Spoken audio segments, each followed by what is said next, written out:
A lot of reaction right now, and people are outraged, calling on the U.S. to hold Saudi officials accountable. Now, Eli Lopez says that they should expel the Saudi ambassador to the U.S. immediately. Khalid bin Salman is the brother of the Crown Prince. And for the record, the ambassador has left the U.S. for Riyadh. This happened after the killing, and he is not expected to return.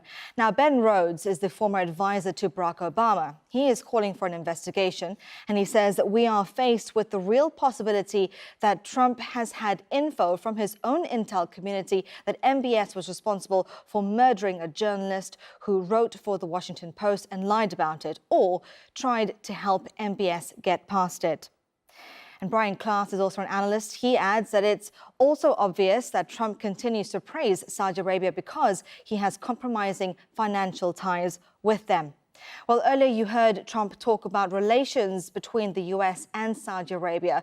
And well, since taking office, the relationship has grown more personal and some would say favorable towards the Crown Prince. In particular, since the first visit by Mohammed bin Salman to Washington in March and the U.S. president's trip to Riyadh in May last year, Donald Trump has expressed personal support for the Saudi-led blockade on Qatar and the Crown Prince's 2030 Vision program, but he has been silent on the Saudi-led war in Yemen.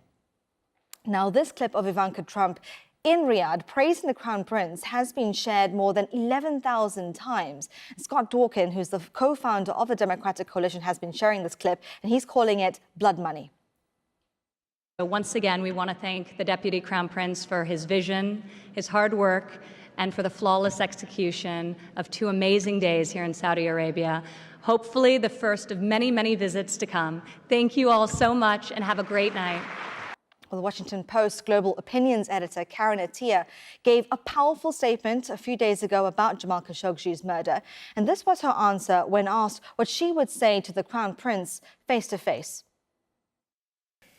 Why? What sort of